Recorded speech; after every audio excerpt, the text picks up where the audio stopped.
All right, guys. So on Shudder, I saw that there was Butcher Baker Nightmare Maker, which I think is such a great title. That title is so incredibly memorable, and it came out in 1980. I don't remember. Is it 1982 or 1984? But no, it's earlier than. Okay, it's 1982. I think it's 1982. I might be wrong. But Butcher Baker Nightmare Maker is one of those horror movies that the 80s have such great artworks for their posters, and this one, the poster of a guy with a girl behind him, with his whole chest having just an eye in it, I thought was a really cool, striking image. So I thought, I'm gonna see this one. I knew nothing about it.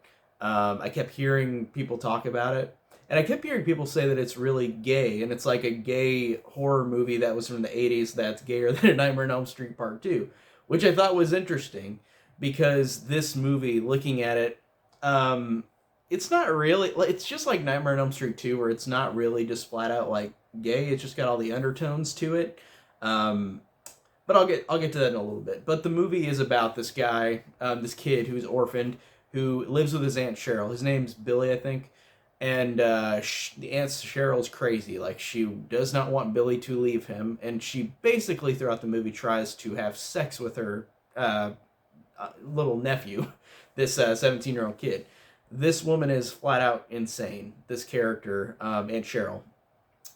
So it's weird that this movie is, it's a horror movie. It doesn't really feel that much like a slasher until kind of the end a little bit, because I was expecting it to be a slasher. I really love slashers, so I was like, I'm gonna see this. I think it's probably gonna be like one, and it's not that much of a slasher, and I'm fine with that because the story was good. I was surprised genuinely in how the story went with all its themes, because this is a movie that I think is kind of smarter than what I expected for it. It's kind of like Sleepaway Camp with a person who's transgender. Like, I think that it's something that's interesting to see in an era where you don't get that much stuff like that. Like, it's more, you don't see that much stuff in that time period, where it's not like it is now, where you have people more who have more equal rights for the most part. We're still working on it, but you know what I mean.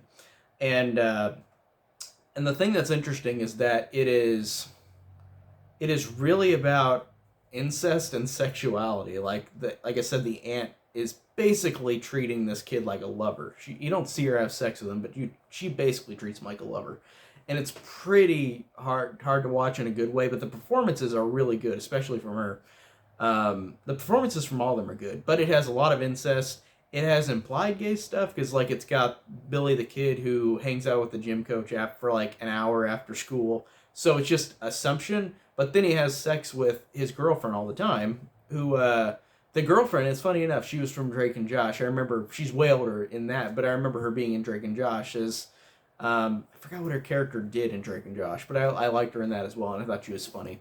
Um, but it's funny to see her really young here.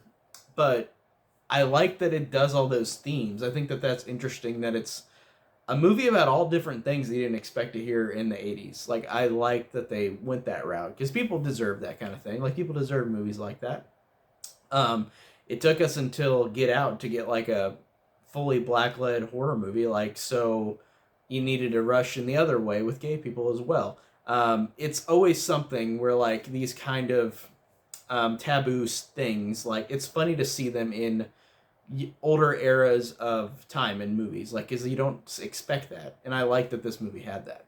I thought it was just a really well done thriller as well. I like the fact that this Aunt Cheryl is just insane, and she just goes to every bound and length to stop getting Billy to go leave her, and she might have had a past history of doing things to resort to have Billy live with her. And I just thought that this did a good job of being a really good thriller while establishing elements that you don't expect from the 80s. Like I said, with being gay, with bisexuality, with incest, and all those things together, I think make the movie interesting. Like, it's an interesting watch because it does all that. It's something unique in the genre, especially for the 80s. But like I said, we've had stuff like Sleepaway Camp. We've had Freddy's Revenge, Nightmare on Elm Street 2. But this one, I like that it kind of added to the story even more and made it just interesting. Like, I enjoyed it for that fact, and I just thought it was a really well done thriller with really good performances. So I really did like Butcher Baker Nightmare Maker. And the title alone just is so hilarious. I love that title. But pretty much all I can say on this one. And that is it. And I'll got more reviews coming up, and I'll see you guys later. Take care.